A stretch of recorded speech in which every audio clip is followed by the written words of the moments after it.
You're listening to the Upland Social, a podcast dedicated to the bird hunting community. I'm your host, Ryan Linton, an artist, writer, and lover of all things dogs and birds. We'll gear up and hit the field with some of the most engaging and compelling voices on the bird hunting scene. Each week, we will hear from seasoned hunters, dog trainers, storytellers, wild game specialists, to everyday uplanders just like you and me. Their insights, experience, and stories will inspire and equip you to explore, conserve, and celebrate the wild places we all love. The landscape is truly limitless. So load up, drop the tailgate, and let's go. This is the Upland Social. Jake Bartells and his family reside in eastern Pennsylvania with his now 5 French Brittany's. His story is anything but typical in the sense of his now wife, but then high school sweetheart introduced him to bird dogs. The introduction blossomed into a passion for training, testing, and hunting his dogs all over the country. He's a senior judge for the North American Versatile Hunting Dog Association, a past board member of the Club de l'Épingle Breton of the U.S., and an avid conservationist. He considers himself quite blessed to share these passions with his family and friends, and is always excited to take on the next adventure. Jake, it's great to have you today with us on the Upland Social. Ryan, it's great to be here. Yeah, man, really looking forward to this. So, Jake, tell us a little bit more about who you are and just where you're roughly located at in the country as well. Sure. So I'm on the eastern side of Pennsylvania, about an hour and a half north of Philadelphia, which doesn't seem quite far enough, but it's actually fairly rural country up here. Um, like you had just said, when my wife and I were in high school, she was 15, I was 16. We met, and she had some German short-haired pointers at the time. And although naturally talented, fairly untrained, her and her parents invited me to go on a local preserve hunt. And, like most people, you go there excited I was a little bit of a big game hunter, but a little bit of squirrel hunting with my dad, but I was there excited to go hunt birds. And 2 seconds into it, I could almost care less about the birds, and I was just enamored by the dogs. And that just kind of planted the seed for me. And when we finally both graduated college and got married and got our house, it was time for a bird dog. And I told myself I'm gonna have mine trained right. Yeah. And that kind of led me to the North American Versatile Hunting Dog Association, NAVDA, which is a great organization for learning how to train your dog. And it really, one thing has just kind of led to another. The dogs led me to both upland and waterfowl hunting, and all across the country. And now I have a Rolodex of friends from just about every state, and a family that's involved in it. And it's great when you don't have to, when your wife is so supportive and understanding of it, because she enjoys it too. How cool is it that you had such an unconventional way of coming into bird dogs? Most people, a lot of fellows will tell you, and gals too, it's like, well, I grew up in a hunting family, or my dad took me hunting, but you met your girlfriend and then soon to be wife, and she was the one who paved that path for you to come into the uplands. And so, it's just, that doesn't happen too often, right? No, and what kind of brought it full circle is, we have 2 girls, Brooke and Blake, and after our second daughter was born, a few of my hunting buddies were kind of like, "Well, hey, do you think you're gonna, try for the boy? So you got a hunting buddy?" And I'm sitting there going, "My wife got me into hunting. Like, why on earth would I think I need a son to enjoy hunting with him?" So. And they both do. They both really enjoy hunting. Brooke, the older one, really enjoys dog training. She's into that as well. But it has been a family affair. Yeah, that's awesome, man. And since your wife she was obviously into it before you were. Now it's just kind of like the fabric of your family's DNA, right? Yeah, and it was one of those things where initially I wanted them to understand and accept the sport. If they never were interested in being hunters themselves, that was fine. But they really, and again, I think it's the dogs are a great gateway.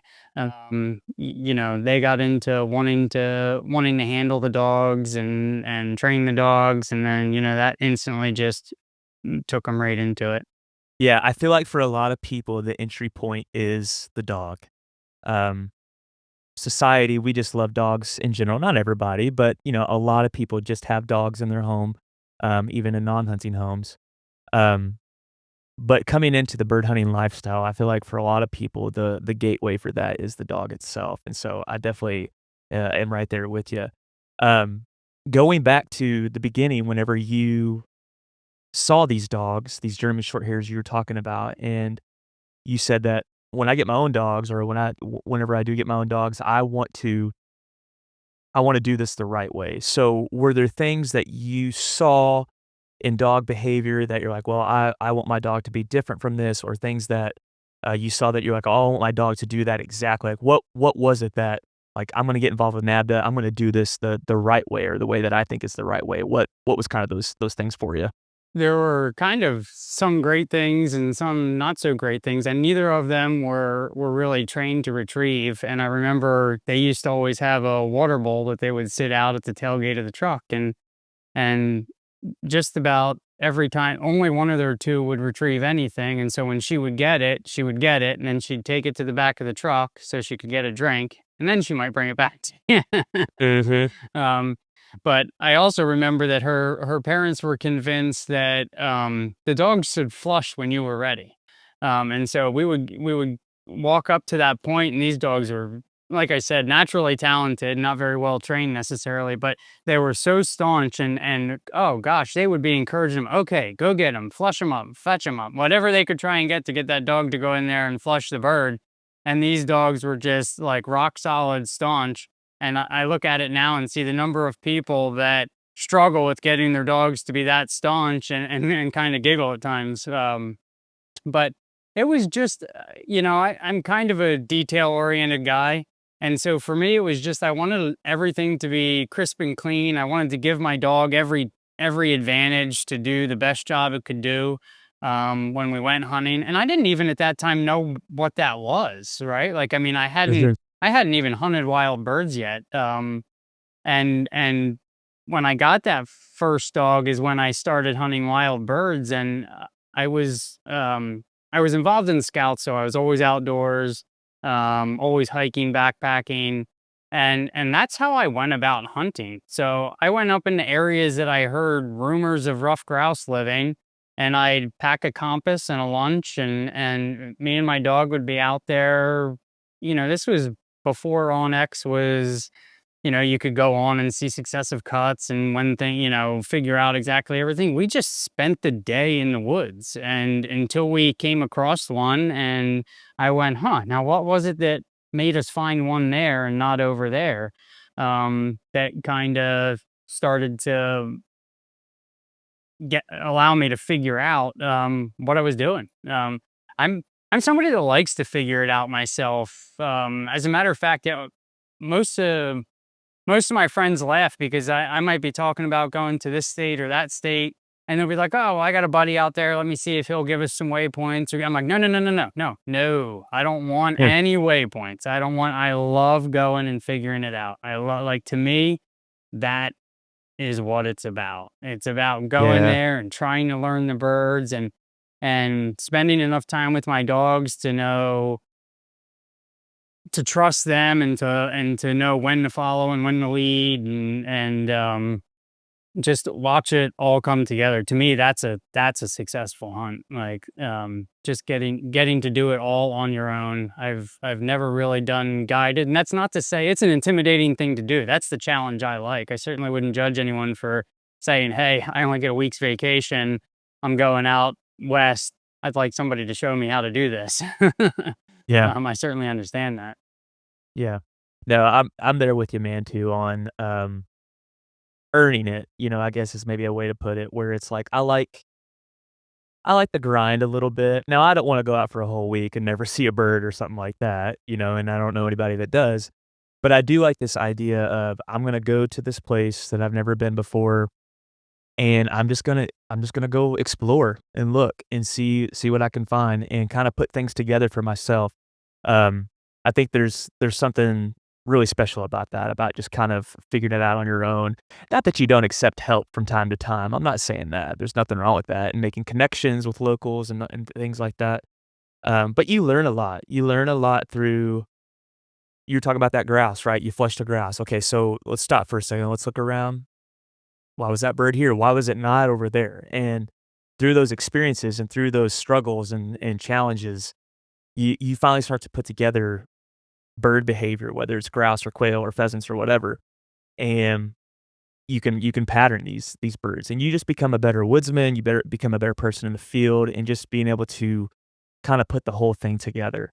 And then along with that, your confidence just starts to grow as well, where you can just kinda go out and confidently be like, "Okay, I feel if the birds are gonna be here, I'm gonna go at least go look at this place first." So, I'm totally there with you on that. Yeah, kinda piggybacking on that, you hunted preserve birds first, and then you made that switch to wild birds. So kinda tell me, how that came to be. What made you say, "Okay, I've heard about these grouse in the mountains of Pennsylvania or whatever, and I wanna go see what all that's about." What was kinda that transition period for you there? I mean, probably a big portion of it was the fact that I couldn't afford to go to a preserve every weekend, but I wanted to be doing this every weekend, Right. which was the greatest thing in the world because, boy, I can't ever imagine going backwards now. Um, but that was probably the biggest thing. And I love hunting in a way that I try to avoid the crowds. I'm always looking for the new places that are kind of a diamond in the rough. They're not the well published places to be because I like to feel like I'm the only one that's ever walked there before. I like to feel like, there's nothing I hate more than pulling up to a parking lot and seeing a pile of feathers and four empties. It Oh, yeah. deepens the experience for me. Um, but so I just and like I said, I had always been a backpacker and a hiker, and it just seemed natural to just get out there and spend time doing it. But it was, gosh, my first dog sat through more missed shots, and I mean, I always joke around, I've because as I progressed with her training, I got into waterfowl hunting too. And she was 100% convinced. We just woke up really early in the morning, drug a whole bunch of stuff out there, and she would sleep in her vine for 2 or 3 hours, and then we'd come home. People always complimented how well my dogs behaved in the blind. I said, well, they didn't ever think that shooting something's a possibility. Of course, why would they ever break? Yeah, no, I hear you, and, yeah, my friend and I, we were talking about because I 'cause I'm there with you too, where I kinda like those kinda off the beaten path places, and we were talking about a spot here a year or 2 ago, about me possibly going to check it out. He goes, "Well, it seems like you like going places where there's not necessarily a whole lot of birds, but there's not a whole lot of people either," you know? Yep.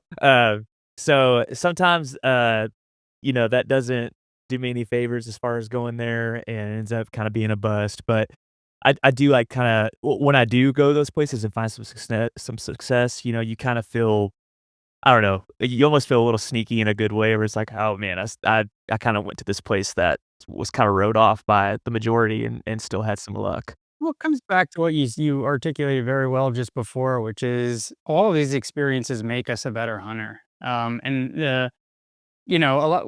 I'm willing to share waypoints with people because I'd hate to see somebody not get involved in hunting. But I usually kind of started off with a little bit of hey, is this what you really want speech, right? If you want to try and get there and get onto something quickly, well, I'll help you. But I encourage you to go there and try and figure it out because in the long run, um, you're going to appreciate it more. You're Mhm. going to enjoy it more. There's going to be a much bigger sense of reward if you get out there and you learn. And each new species or new place that I go, I'm able to utilize that data or those experiences to help me be successful quicker and quicker on the next one. Yeah, it's a blessing to go out and not have any luck, right? If you don't want that Yeah. time after time after time, that would get discouraging after a while. But to go out and to not even flush a bird, which I've had days like that, I'm sure in Pennsylvania grouse hunting, you've had the same experience as well. Um, there's a lot to learn in those days, and it makes you savor those days where you actually flush a bird or birds or bag one for that matter. And so then you kinda had this all-encompassing, circular experience with the whole thing.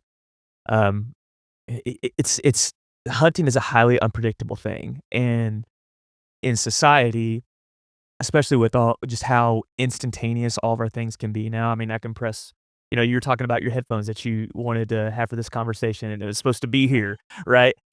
We're so attuned to everything being kinda at our doorstep within a day or 2, or even quicker, and hunting's just not like that, right? It's a very I say oftentimes it's an annoyingly slow process sometimes, between flushes. Yeah. And so but I think that kinda helps sync you up within the rhythm of these places all the more, and actually kind of it makes you almost even, like, more intimately acquainted with the bird and its life, and, um, just because it wasn't here when you wanted it to be here doesn't mean that it's not always, here at all, and so there's something to be appreciated about that, and I didn't get into hunting till much later in life, in my 20s, didn't grow up doing it, and I went out without a dog in a place that you shouldn't be going out without a dog, and there's not even great bird hunting at my back door anyways, and so I'd walk out and try to find quail without a dog, in Southern Indiana that coveys are few and far between. But I wouldn't trade it for the world, right? Because it's made me a better hunter to know r especially what to look for in places where bird densities are not that high, just like I know they're not in Pennsylvania either. Um, and it just helps me to appreciate, those times when I do get a flush or I do get to put one in the vest, and so, not that it's not difficult or a challenge even in the birdiest of places, um, but I just wouldn't trade that learning process, for anything, And ironically, I always have to point out to people that that's not how I am as a fisherman. I am instantly annoyed. If I'm staring at a bobber for more than 30 seconds, I'm like, I don't understand why nothing's eating this thing. Yeah, yeah. I guess because if the bobber's, like, the only indicator of, like, how things are going for you that you can look to, right, or I something, I think don't if I know. could move, if I could walk and fish at the Yeah, same time, it would keep me occupied. But right, no, I hear you. So let's talk about your dogs a little bit, man. We talked in the bio, the intro that you have, 5, French Brittany's or Epagneul Breton, did I say that right? nicely done, yes, very well. Okay, sweet. So let's talk about those dogs, and, you obviously like them, and, yeah, so what made you go with that breed, or at least for right now?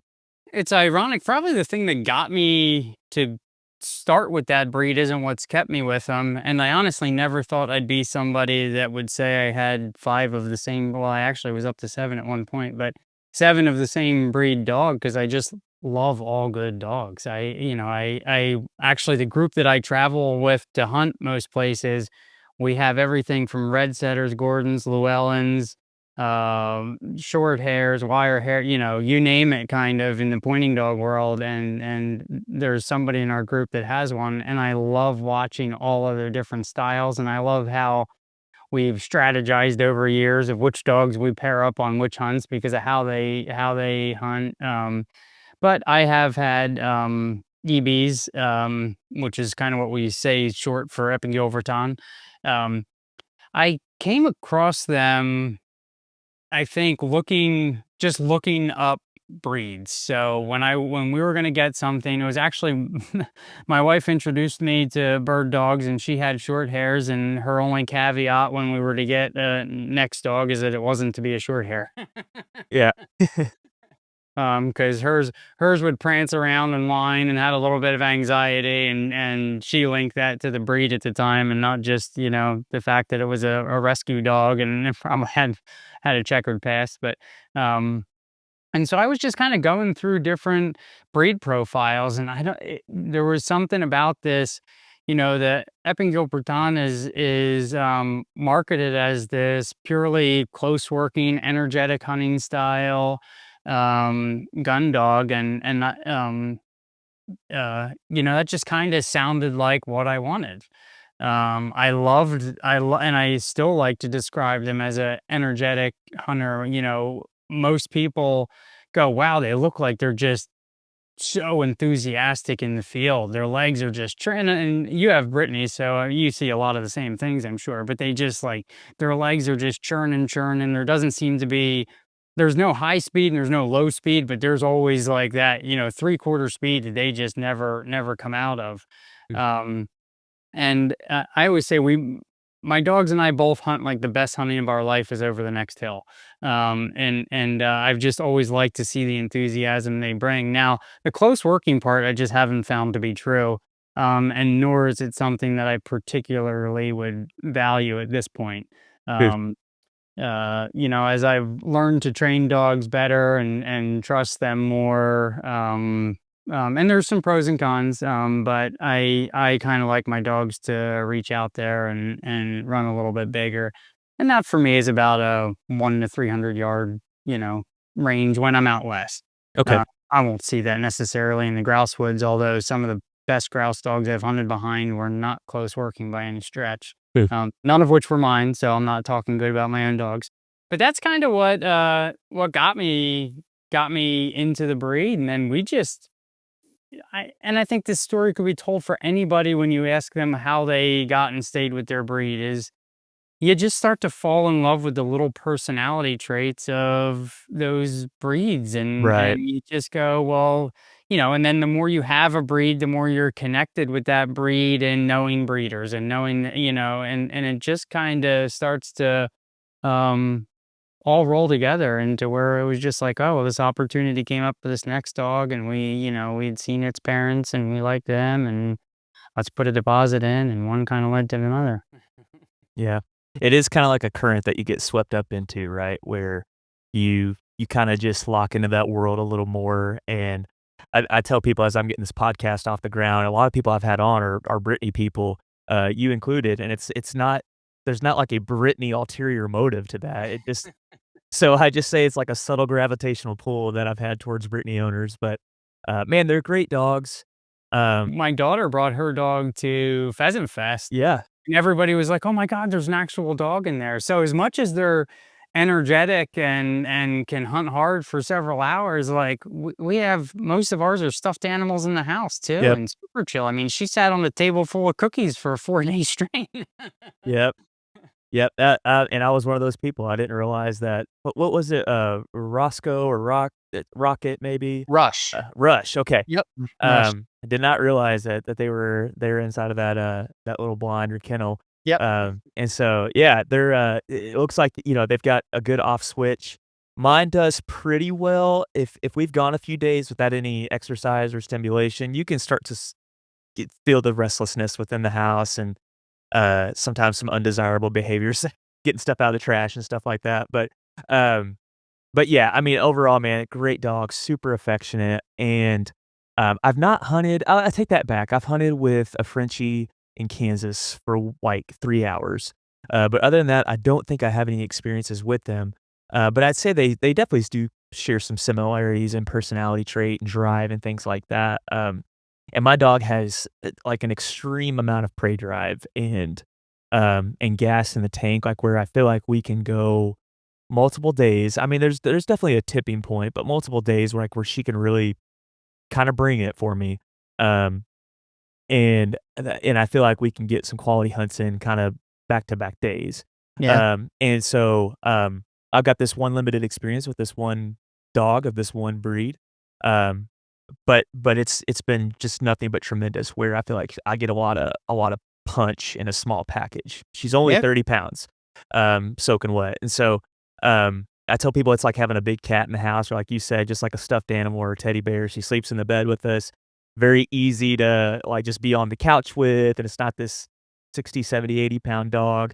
Not that I would ever be opposed to something like that in the house, but I've definitely gotten used to a smaller size, a smaller frame in the house. So Well, I they're good. always tell everyone that, you're allotted a certain poundage of dogs. So if you if you stay with smaller ones, you can have more. That's why we have, 5 right now. Yeah, and from just a feeding standpoint, you're feeding less too, overall, right? I mean, if you've got a 60-pound dog, in my case, you've got 30 more pounds to feed, and so, yeah, so there's trade-offs, man, for sure. So I have noticed that if we get to a certain amount of thickness and cover, it's like she maybe can struggle a little bit. If she's on bird scent, she'll get belly to the ground and crawl through that stuff, if she has to. But if it's just like we're generally just going along hunting, where maybe like a lab would bust through some like frozen cattails in South Dakota or something like that. I do think I do have a little bit of a tipping point with that, but still at the end of the day, man, she's still just kind of like what they advertise with Frenchies, where they're demons in the field, but angels in the house.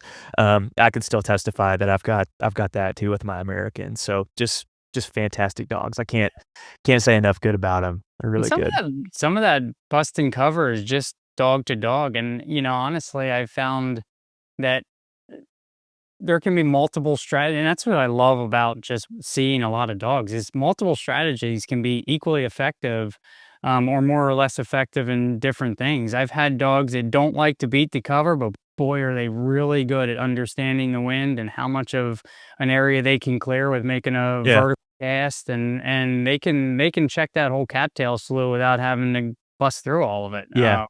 And so it's kind of intelligence in the hunt, is something that, sometimes can well, it's the old adage, right? The brains versus brawn. So sometimes, being smarter about it, you don't need to bust your butt as much. That's a cool point too. I've never thought about that, but like it's like the dog learns how to be a little more resourceful with its energy Yeah. and to use it in a way where it's like, okay, we're not just gonna go busting through this, but we're gonna like methodically kind of work this with wind and with scent and all that. And that's a good point too. So just because and that encourages me as well, where it's like just because your dog's not busting through this doesn't mean they're still not like kind of working things out and still trying to break this cover down and stuff like that. So um that's a really good point.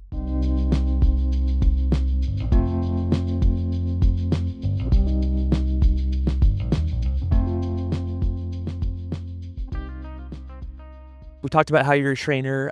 This time of year in the warm season, as we're prepping for hunting season that we're all anxious about and excited about, what is it um that you're looking to train, in your dogs and what you're working on, to kinda shape up for the next season? What does kinda like your those 4, 5, 6 months in the warmer season, look like for you as a trainer?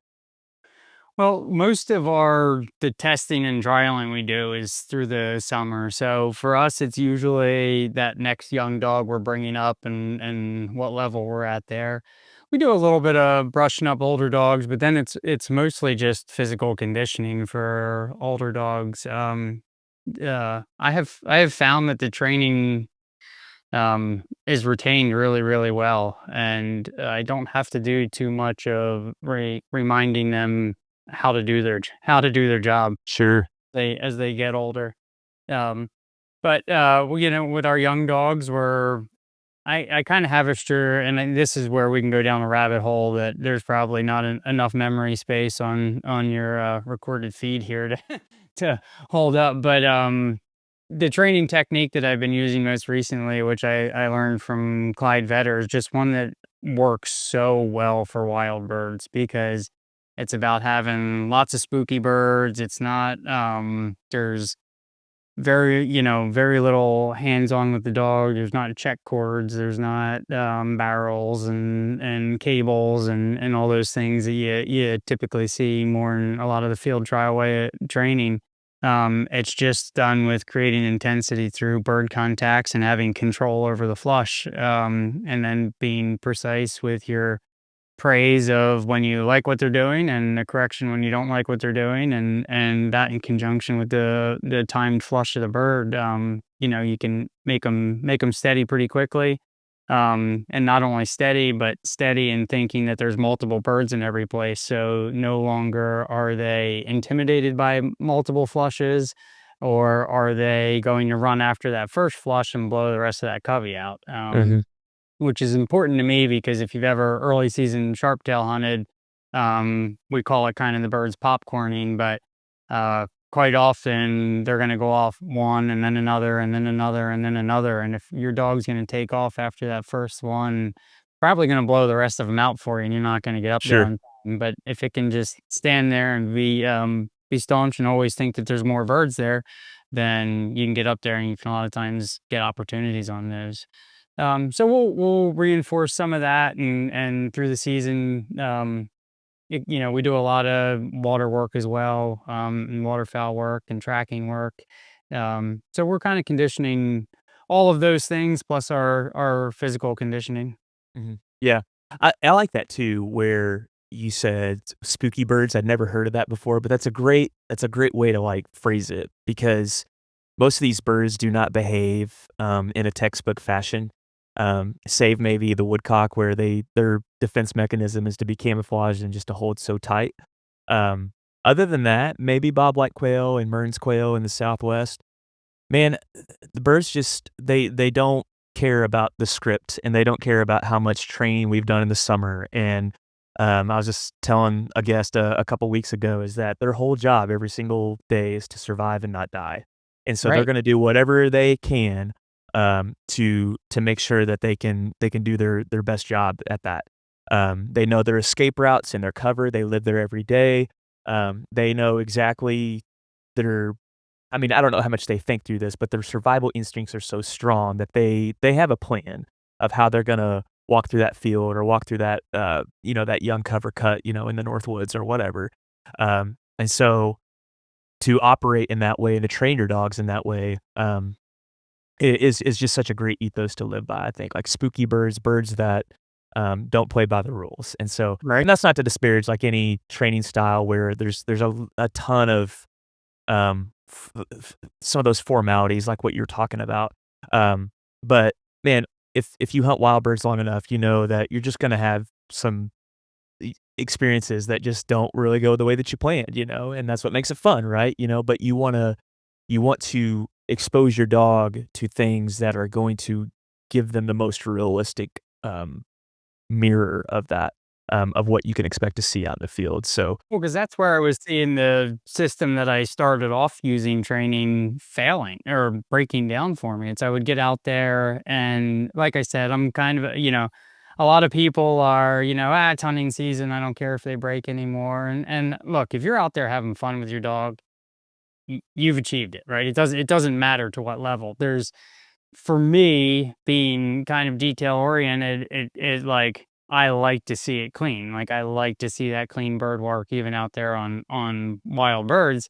And so that's where I was seeing the first methods I was using breaking down. It's like, man, like we just passed all these tests. We just did everything, right. We trained all summer and, by bird two, my dog's breaking and running after it. And and why is this happening? And that's mhm, kind of what kept me, figuring out like, how can we go about this a different way? And like I said, I kind of stumbled upon the way a buddy of mine was doing it, Clyde, and learned, and I'm like, wow, this makes a lot of sense given what I see hunting, right? Like this mhm, this looks like it would transfer.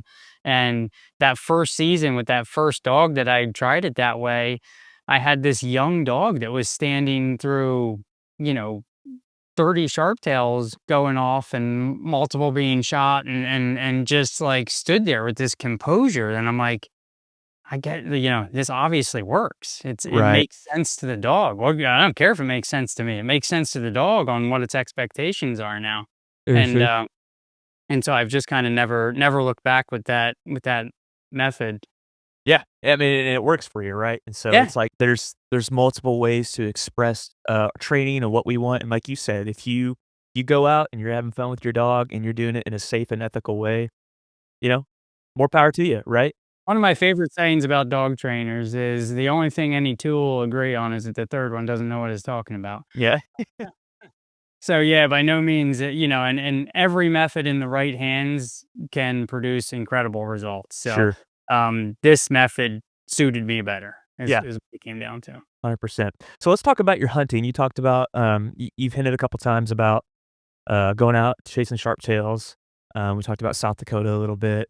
How much hunting do you do at home and abroad, and what's kind of the balance between those 2? So that's changed over the years. So originally, before we had kids, it was easier for me to go out every weekend and hunt than it was to go out for a week. So I hunted a lot of local, um, rough grouse and woodcock, and maybe I would get to sneak away for a long weekend or a week long trip. As my kids have gotten older and I don't want to miss every weekend with them, it's kind of easier for me to go on a week or two trip a few times a year. So in more recent years, there's been less upland at home. I almost always waterfowl at home because it's something where I can go out there, I can do it for a few hours in the morning and still get a day's work in. Um, but so once we started traveling, it was just, again, it was something where once I had done something a couple times, I wanted a I don't even like to go to the same place twice because I just have this expectation that everything should happen the same way. Um, and that ends up having me disappointed when any new place, there's no expectation for it for me. So it's, and this is just probably a, a window into how my head works, but, um, but I just love going to new places because, it could, every morning I wake up going, this could be the bust or this could be an incredible day of hunting. And so I love going to new places, hunting it new ways, trying new birds. There's two things I'm scared of: running out of new places and getting my limit, because getting my limit means I'm done for the day. Right. So, is there a favorite bird, or you don't have to say, like, what all states or whatever, but, is there something that kinda rises to the surface of if you had to pick one bird a wild bird to hunt for the rest of your life, and that was the only one that you could, is there one that rises to the surface for you? Whew, that would be really tough. Kind of a cruel question, right? That is a cruel question. I kind of always say it's like asking me what my favorite kind of pie is. Pie. I like all pie. um, but I mean, I will say that the one that I find myself coming back to every, like, if there's a couple years I didn't do it, it would be prairie grouse, and you mix huns. I'm a mixed bag guy. I love being able to get out and kind of pursue a couple different things. Yeah, same here. So, but like, there's something I love about the prairies because I get to watch my dog the entire time. And just this strategy of big blocks of ground. I love pulling up and we park and I'm already kind of looking at it going, okay, we got our wind here. Like, how am I gonna do this? Where do I think the most likely, cover is? Because I like to hunt an entire section in 2.5, 3 hours. So do I cover it all? No. Like, I could, but to me, it's like the risk and reward. And I know a lot of guys are like, just concentrate on doing all of a smaller area and you'll find more birds. And that I may find more birds if I do that. I just like covering a lot of ground. Mhm. And I just like hunting that way with my dogs. Um, so I think I'll always be drawn to the prairies. And I think it's also something where I sit here saying to myself, it's a I won't be able to hunt that way in that manner forever, so I'm gonna get that in now. Yeah. I'm there with you on that, man, and there's that quote that probably a lot of us know from Willa Cather that says, "Anyone can love the mountains, but it takes a soul to love the prairie." And there's just something real special about and I think you can relate to this too. I love trying to learn about something that maybe at face value doesn't seem like it carries maybe a lot of, like, intrinsic value at first, where so let's take the prairie, for example, where you can look at that and it's so easy just to dismiss it as just a field with nothingness, a sea of sameness, right? Um, but you get closer to it, you get in it, you walk it, like you're talking about, and you see all this diversity and all these animals using it and all these insects using it, and there's just such a and you see it at sunset with the sun coming through it. I mean, it's a beautiful place, and not only that, but a place that we need, right, as well, from an ecological standpoint, and a place that's in a lot of danger right now. It's like rapidly vanishing. Um, but there's just like this sense of solitude and peace that I feel when I'm out there. My wife and I, we went out not a year ago. We went out to the Badlands in western North Dakota to Theodore Roosevelt National Park and did a lot of hiking and trail running and all that. And it's almost like, at least for me, when you're out there, it's like you almost can just feel like the knots in your soul start to untangle a little bit. I I Um, know the exact feeling you're talking about, and that's a great way of, explain I've never heard it stated like that, but I'm probably gonna steal that. 'Cause I tell everybody, it's just where I I don't know, I feel the most like myself, I feel the most free, I feel the most at peace, I feel that, like, it's such a connection, um, that yeah, that's well said. Yeah, yeah, it's just I don't know, and it's not for everyone that, because, and I like trees, don't get me wrong, and even when I'm out there for a while, there is this little tug on me where it's like, "Okay, I could, like, use a little of an encompassing feel by trees, at this point, whatever, so I'm not saying that I couldn't live out there or anything like that because I think that I could, but yeah, there's just this solitude where, you take North Dakota, for example, I mean, it's one of the most uninhabited states, and, but it's just got so much to offer from a public land standpoint and, recreation, it's the top honey producer in the entire nation, it's just this beautiful place, and so I'm there with you on the prairies, man. I'm not gonna get to North Dakota and hunt this year. I was actually Creek, my dog, that was one of our first places to hunt and to get a lot of bird exposure. Um, that was a few years ago, and I have a lot of rich memories there. But I think I'm gonna get out to Kansas, in the foothills of Kansas this year and hunt prairie chickens again, and so, which still has, that feel. Yeah, so we were talking about, you liking to kinda go these off the beaten, places, and like I said, I can relate to that as well. I definitely don't want you to share any locations just for the sake of protecting those places because, we like kinda there's obviously whenever we find those places, there's a little bit of maybe some secrecy or whatever you wanna call it just around those or just like, where it's like, "Man, that was really cool," and not everybody knows about this, but what's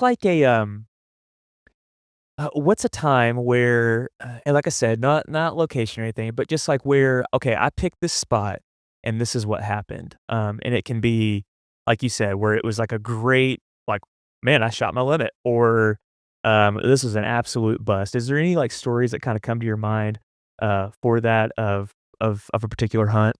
Trying to think, that's a good question. I think there's been some of each of going to those places and it not working out or finding that it's less so now because there's so much research you can do ahead of time. More so when it was back where, you were typing some pins into your Garmin GPS on your vehicle and going somewhere and really having no idea where the cuts are. You could be walking right past the cut. Um, Right. um, but it's more I try to find the little corners in states where s- of in states that aren't necessarily known for a species, but they exist there, and I just try and find that little corner and say, all right, we're going to spend a few days here. Especially they're not great destination places for a long period of time, but if you're 40 hours out to Arizona and you go, hey, like let's hit this corner of Kansas or, a spot here or there on the way home for a day to stretch all our legs again and get dogs re-aired out and continue our way home. Quail are one that have a lot of little strongholds yet because they're and I could be wrong here, but I feel like their habitats can be smaller and sustainable. Mm, Where, it's tough to be like, "Oh, there's gonna be a small area of sharptails somewhere." Like, it's generally right. that's gonna be bigger tracts of land. But quail can populate in a fairly small little corner and have good population somewhere, and be non-existent 30 miles away. Sure. I've got an instance where I'm thinking of where you phrased it perfectly, where it's like, yes, there are these game birds are known to be in this state or this region. It's not a place that's super well known for this game bird, but they do exist, and maybe it's just because 'cause I'm a glutton for punishment, but, that immediately draws me where it's like, "Okay, well, let's go see if we can find them." Right. And so I'm thinking of a particular hunt that I had a couple years ago where it was for pheasants, and I thought to myself, "If I just see one, I'll be like," even if it's a hen, I'll be like, "Well, that was a successful day." And so I get up there, I haven't even got all my stuff on, like, right after shooting hours, and I see a rooster fly from the grass into the standing corn. And I was like, "Well, okay, I saw one. I was not expecting to see one that quickly." 10 minutes later, I could tell the dog was tracking. 10 minutes later, a rooster gets up and I shoot one. And I had this thing with my wife where anytime I kind of take off and do something like that, when I have some success, I'll just FaceTime with her in that moment to share it with her. And so I was just like, I can't believe that in this state that's not known for pheasants, I killed a wild pheasant. Um, and so that happened. That was, like I said, real early in the morning. Hunted the rest of the day, moved a couple hens, and finally, like, at 3 o'clock in the afternoon, I mean, right off a main road, man, it was the craziest thing ever. Right off this main road, this extremely accessible place to hunt, and rooster gets up, and I shoot that one, and that was the limit for that particular state, and so then I'm just like, I just cannot believe that this even is this real, this and like I said, a place that's not known, for these birds, really. But it just goes to show you that there's places out there, like, don't I guess what I'm trying to say is don't be afraid to hunt some of these fringe places. I think there's times you'll be pleasantly surprised by what you encounter, and the pressure is gonna be a whole lot less too than these other states that are I mean, I'm not saying don't go to South Dakota, it's their state bird for crying out loud, but there are places where you can have quality hunts that they're not necessarily quote unquote destinations, and a destination is all what you make it.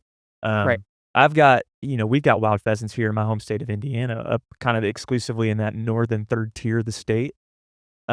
Most of the wild pheasant harvest in the state of Indiana is on what's called game bird habitat areas. These are places that you have to draw for. You have to put your name, like, in an online portal, to be drawn. Your success rate is about 8%, so it's not very likely that you will get drawn. I've known some people to go 20 plus years without ever getting drawn. But if you do, they can be really good hunts that can be just as good as Iowa and South Dakota. Like, I would lay some of my experiences that I have been fortunate to hunt, up against those states. But something that I wanted to do, was find a wild pheasant in Indiana that wasn't a draw bird.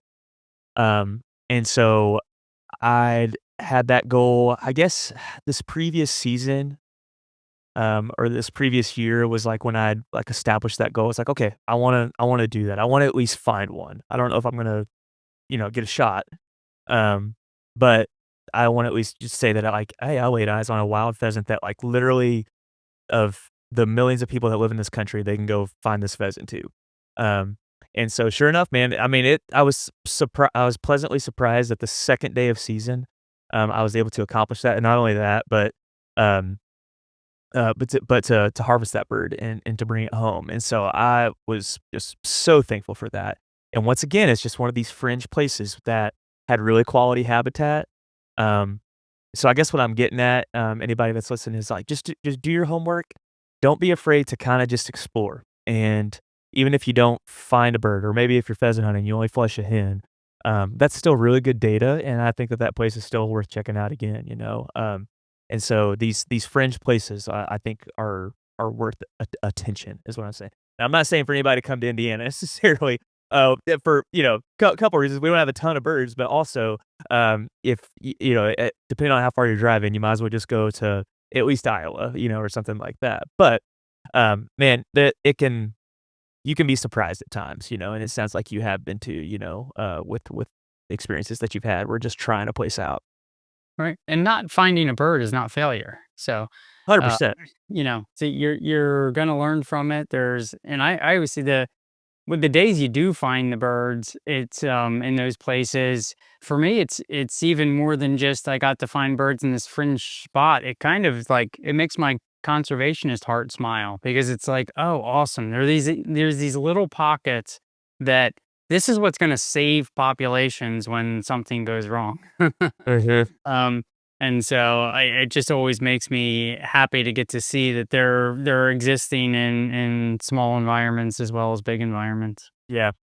Well, and you kinda hint at a good point there too, where when you do find those fringe places to let's say you find a covey of quail, that's in an unlikely area or a place that maybe Quail Forever didn't advertise that this is a quail hunting destination, whatever. You're talking about the conservationist in you, where it's like, okay, maybe we take one bird out of that covey. We definitely don't want to just obliterate this covey because when they're in these isolated pockets like that, um, they are that much more susceptible to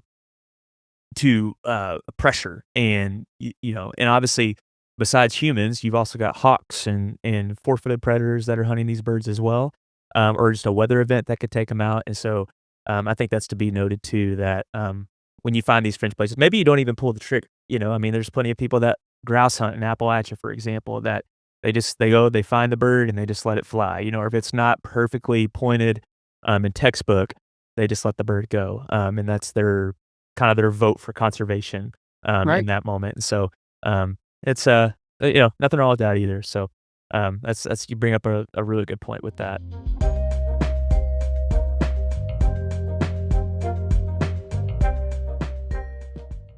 So, man, as we're kinda landing the plane here, what is a place that you want to hunt that you have not yet, and why? There's 2 places that come to mind. One is one we're doing this year, so I won't be able to say this if we have a podcast again and you ask me the same question. But those 2 places, the 2 highest on my list right now are Idaho and Nevada. There are 2 places I have not yet been, and it's the big reason is just the diversity of game. Sure. You can if you're willing to kinda stay mobile, you can hunt quite a few species in each of them.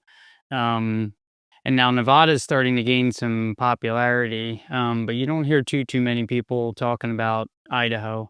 There's certainly people that hunt both of them plenty, but those are 2 places, and I haven't been to Alaska yet, and I can't leave Alaska out of that. That just has some more logistical, make logistics are complicated for getting there with a bunch of dogs. Sure. But I'm really looking forward to Nevada this year, and because I especially love watching my I love watching my young and old dogs alike when you're in a single place, but you can go, and even in a single state, there's gonna be such diversity of terrain and habitat, and watch how fast they learn to switch gears from one species of birds to the another. This one, you can push until they hunker down. This one, if you push it all, they go.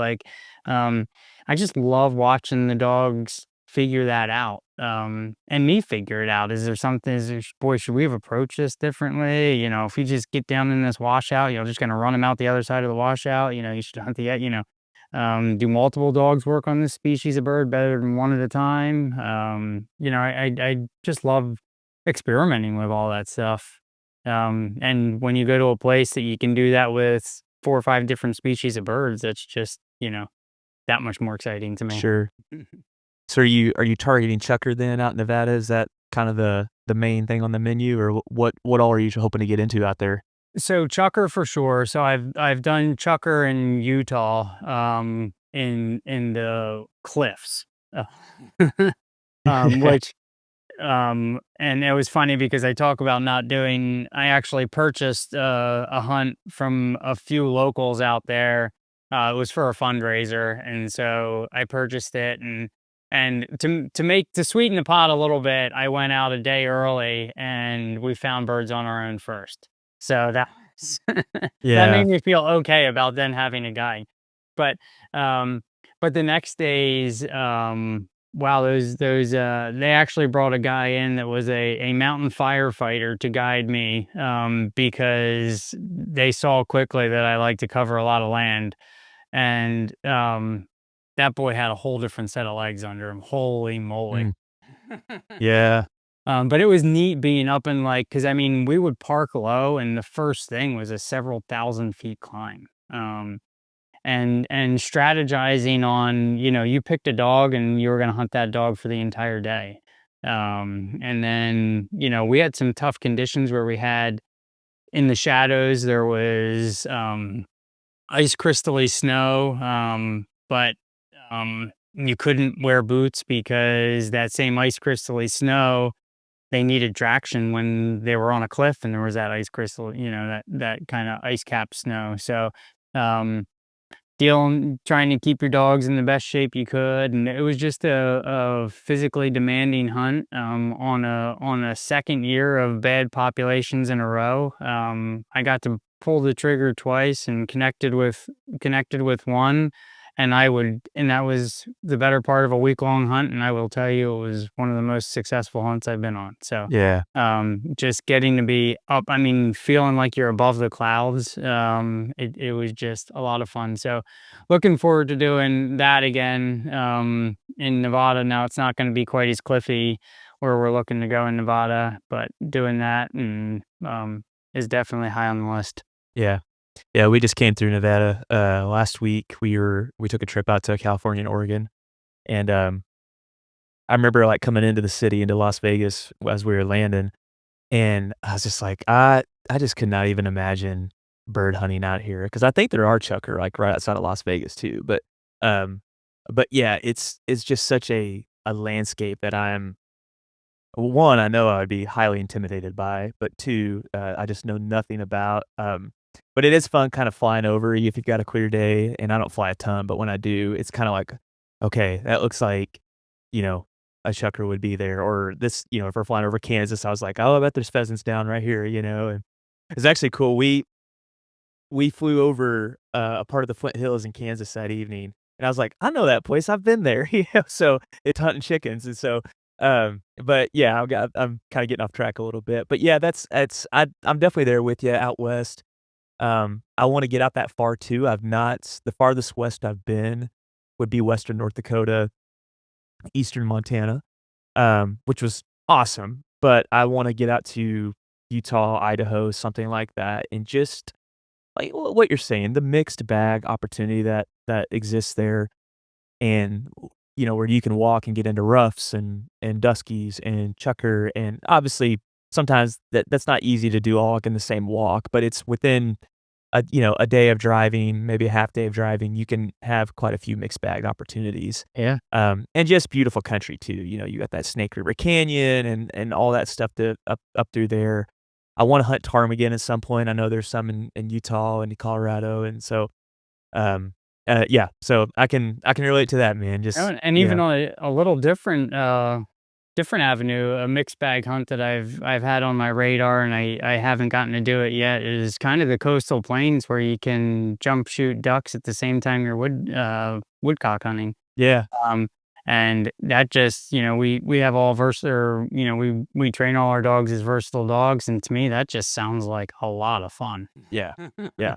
I'll tell you Uh, too, I don't know if you've ever hunted rails, um, but that's a fun thing too that you could probably get into at that time frame as well, so and I've only had experience with, I probably need to have somebody on about this that's like a big rail hunter, like the Jim Burris guy comes to mind, but, like, I've only hunted Soras, but man, they behave at least what I've experienced in Indiana, they behave just like pheasants, where you'll actually even see, like, I mean, they're tiny birds, I don't know if you've ever seen one before or not, but that grass will just be, like, moving out in front of you, and that bird, I mean, and they're basically all legs, these rails are, these shorebirds, but a ton of fun to hunt with a pointing dog, and you can get them pointed and along with snipe as well, so it's a fun little early season opportunity depending on where you're at in the country that you can hunt birds as well, so I've been invited on a hunt. Wasn't able to make it last year, and I'm hoping I can get down there this year because it's actually a lot of guys say that it works really well for kind of teaching your dogs how to. We do something called a duck search in NAVDA, and that a lot of dogs take to the duck searching really well when they've gotten to go out there and rail hunt and just be go realizing that basically birds are in water too. yeah, 100%, yeah, it sounds like that would be a good opportunity, and, um, like I said, I've only hunted the Soras. I would think on the East Coast, there's a little more opportunity for, like, king and clapper and, like, those kinda birds, but we don't the only season that we have, I is for these Soras, but if you do shoot one, man, they are at least the Soras, they are tiny birds. They're like the size literally like the size of a sparrow, so it takes quite a few. I mean, when you breast one out, it's almost comical of how small the meat is. It's like the size of, like, your literally like your pinky, nail. And so it takes quite a few to even make a bite of food, but they are a ton of fun to hunt. So, um, yeah, so something I've been asking people too at the end is like, what's a book or a podcast, maybe a YouTube video, something that's like really encouraged helping you, whether it's just personally as a hunter, or maybe as a trainer as well, something that's like you found very valuable and kind of been a very shaping thing for you. I think something that was actually fairly shaping for me was when Steve Rinella first started his podcast and just starting to hear someone articulate a lot of the things that I felt, Yeah, that a hunt wasn't gauged. Because and I'm sure it was out there and maybe I just didn't realize, but, and look, it has nothing to do with upland hunting really, or little to do with upland hunting. He started to say the things that I had always thought and felt, and it was the first time I had seen kind of hunts not be gauged on, or the success of a hunt not being gauged on what was bagged. Um, and just really educational with the guests he had brought on, and that was something that just kind of always, um I really enjoyed. From there was something that I'm not sure this quite fits the question, but something that I really enjoy doing is finding audio books that are set in the area in which I'm going to hunt and listen to them on the way there or the way when I'm driving through those areas, yeah, because I just think it really helps your imagination kind of picture, for when um, um, I think it's the rise of the summer moon or empire moon, the rise and fall of the Comanche tribe. Um, but when I went down into New Mexico and Arizona and I was listening to that book, it's just like you could kind of picture all those things happening, and it just yeah. kind of it makes me feel more connected with the landscape as I'm driving through those areas. Um, I'm trying to think of other things that kind of it's a it's I'm not I don't do a ton on social media. Um, so I just kind of I enjoy the solitude of all of it, and that the time of self-reflection and getting to live in your own mind when you're hunting these places by yourself or even with a small group. Yeah, that's a really cool point too about trying to find like a local book from that area to kinda help plant yourself there. I'll have to remember that. I never thought about that, but it has to enrich the experience for you a little bit, I would think. And then going back to, like, what you're saying about Ranella, I think I would think he would say the same thing too, but it's good for you to go out and kinda just get your butt kicked and to be like, "Man, I didn't bag anything, I'm dog tired," or I missed, like, the opportunities that I had, I didn't connect on a bird today or whatever, um, because it just kinda helps you know what the lows are like so that you know what the highs are like as well. Because let's put it this way, like, if you went out every time, it's like, "Okay, I know I'm gonna shoot 3 pheasants every time I go out," or I don't know, like, what the state limit for quail is, for whatever state a person may live in, but I know for here, it's 8, which should not be the case, but that's what it is. Um, and I went out and I killed 8 quail every day. It's like, would that would that continue to draw you with the same amount? It wouldn't be. And I mean, I'm completely drawn towards things that are more difficult. I like it's if it's too easily achievable, I've never found the same value in it. Mhm. Yeah. And it was probably one of the hard, which was ironic because as I got my kids involved in hunting, all I started thinking about was, oh, I got to get them out there so that and they got to be successful or they're never going to want to do this again.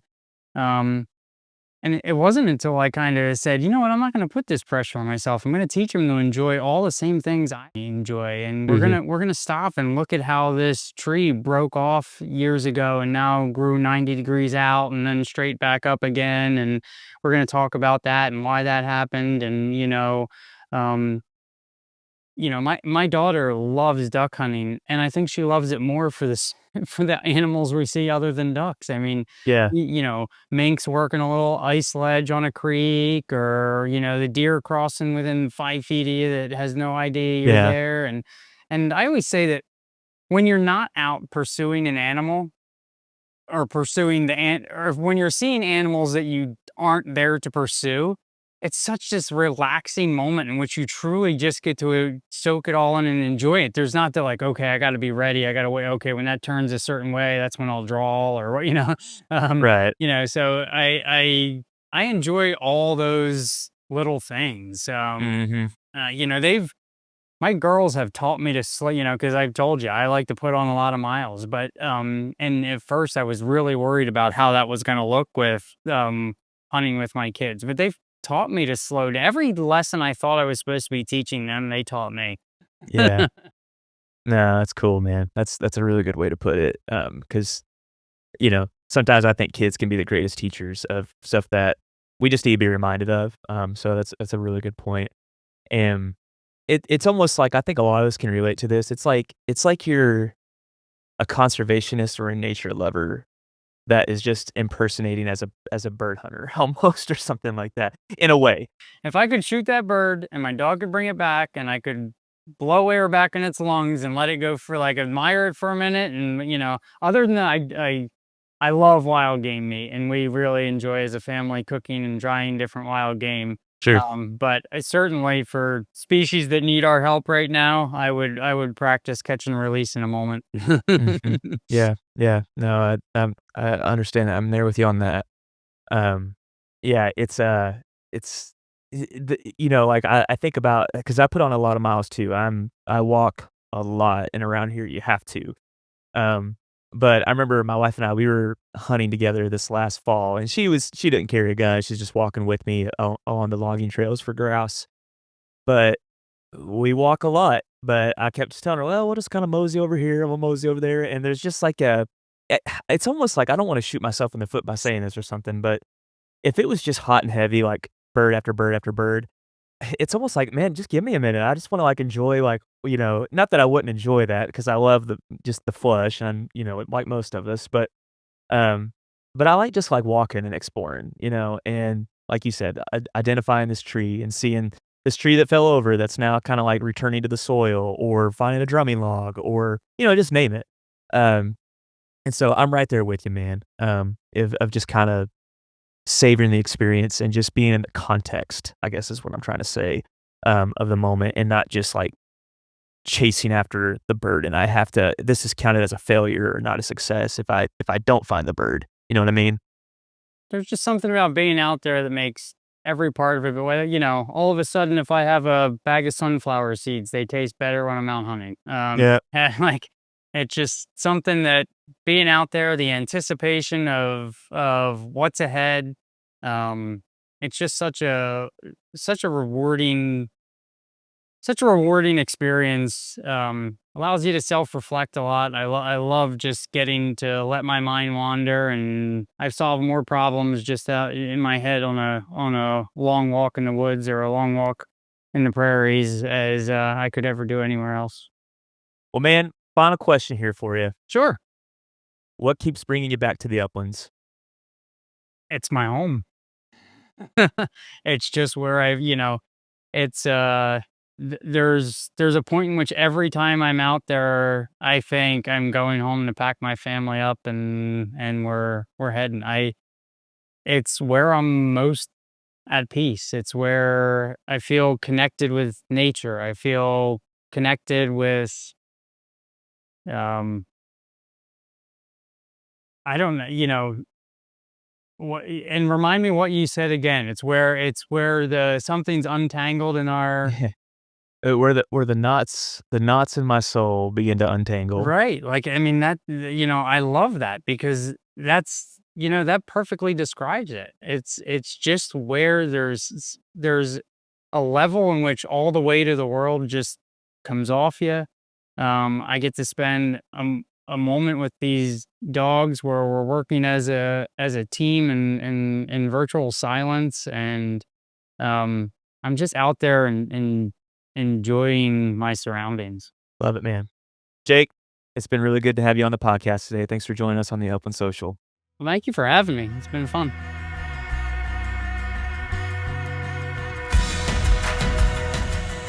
Thank you for listening to the Upland Social, an extension of the Hunting Effect Podcast Network.